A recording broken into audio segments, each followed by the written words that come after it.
Hey guys, and welcome back. My name is Jana. If you're new here, I am pregnant with my third baby and my second boy. So I have a boy, a girl, and then another boy. Something that I get asked a lot is how each of my pregnancies have been different. Like, have I been sicker with girls or with boys? And I would definitely say that I have been the most pregnant with my boys. Maya, I was still sick, still very sick. But with Talmadge and this baby, I definitely feel like I have been so much more sick, and I've had so much more like congestion in my head, especially during the night. And for those of you that follow me on Instagram, so crazy because so many other moms have the same problem, like when you're laying down at night and you can't breathe. But with Talmadge, my first pregnancy, I feel like it was different because I know this sounds crazy, but with my first baby, I didn't realize how rewarding the outcome would be. Like, I just didn't know what to expect in all areas of the pregnancy. Going through this pregnancy with the third time, I know what to expect. I know how like obsessed I am with this baby already. Something really interesting that happened with Talmadge is, like, I swear I could feel him around me the whole pregnancy, but I didn't realize it because it was my first experience.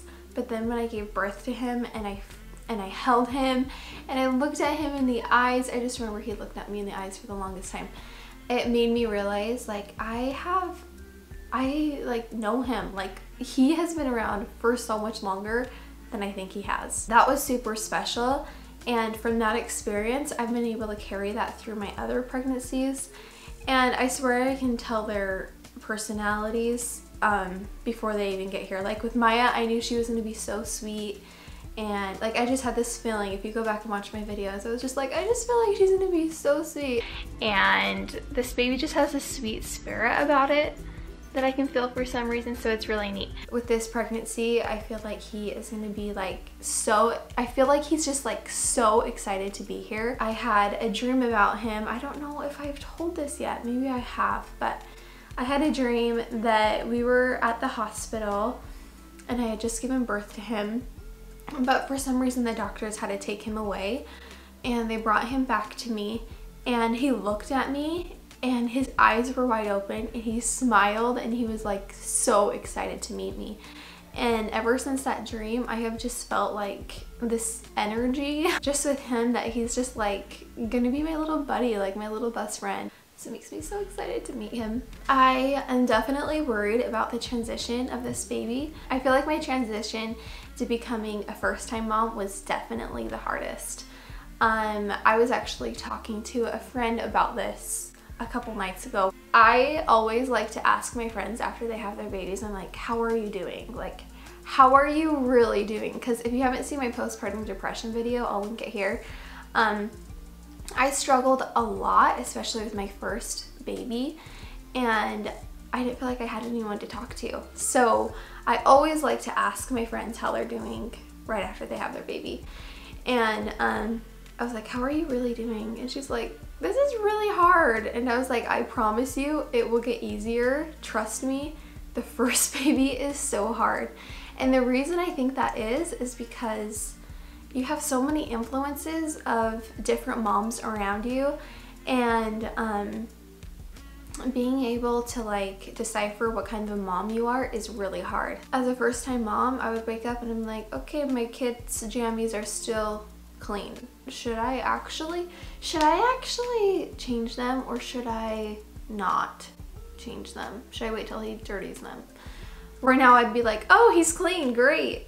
I'll probably leave him in his jammies till he has his first blowout today, you know? Where other moms are like, no, I'm gonna get up, I'm gonna bathe him, I'm gonna get him dressed. And I just decided that, like, that's not who I am. And there's so many little things like that. Like, do I let my baby cry it out? Do I not? Am I a bad mom if I do? Am I a bad mom if I don't do that?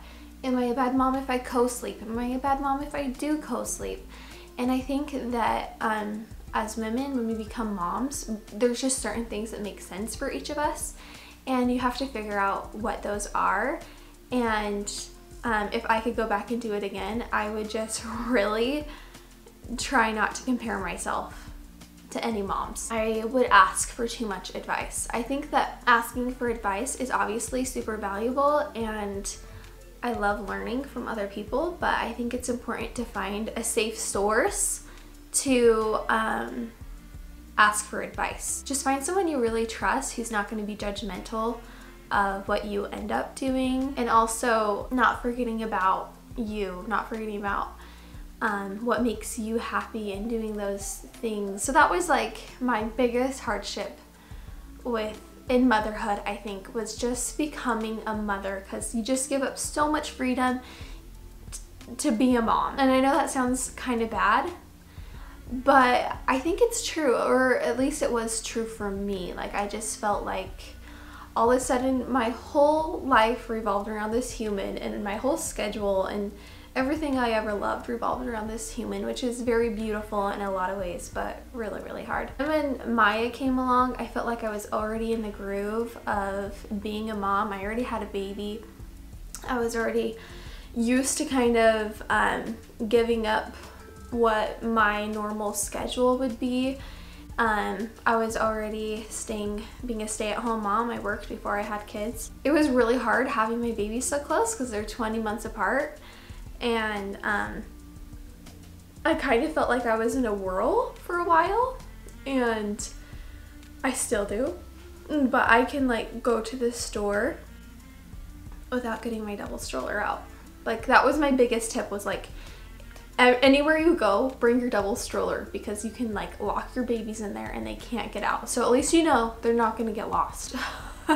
My biggest tip with having 2 kids is getting a double stroller.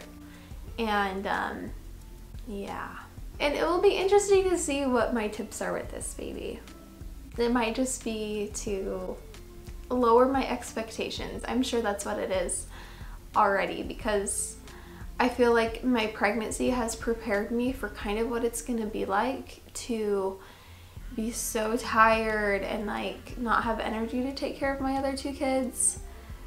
But at the same time, it's so worth it. I'm just so excited to meet him. The thing that is going to be the hardest for me is probably, like right now, I feel like I can go to the store and my kids listen for the most part. Like, it's still a whirl when I take my kids anywhere. Like, I'm tired getting their shoes on, putting their coats on, getting them in and out of the car, in and out of the car seats. Luckily, Talmadge can finally buckle himself, but I feel like it's gonna be really hard with another baby, because Maya still wants me to carry her everywhere, and that's something that I'm really trying to break free of, because 1, it's like killing my back, and 2, I need her to be able to walk and hold my hand. For those of you that follow me, especially on Instagram, you know that I've been really sick with this pregnancy. I'm doing good now, but for the first 22-ish weeks I was really, really sick. For anyone else that's going through that, I feel like the biggest thing is to just give yourself like so much grace, like so much grace. Do not feel bad about letting your kids watch 3 movies in one day or more. I don't even care. Just the stupid things you feel bad about, like, don't feel bad about it, because in the end, you are giving your children a sibling. I think that is one of the best gifts that you can give your kids. It's kind of a sacrifice for the whole family, but it's totally worth it, and it's only for a short amount of time, and it totally pays off. So just lower your expectations and keep your kids alive. I actually want to do a video on some systems that I put into place over the last couple of months that have helped me so much to keep my house cleaner, and to have my kids start helping me a little bit more. So I'm actually going to do another video on that. That is it for this video. Thank you so much for watching. Thank you for being my friend, and we will see you in my next video. Bye!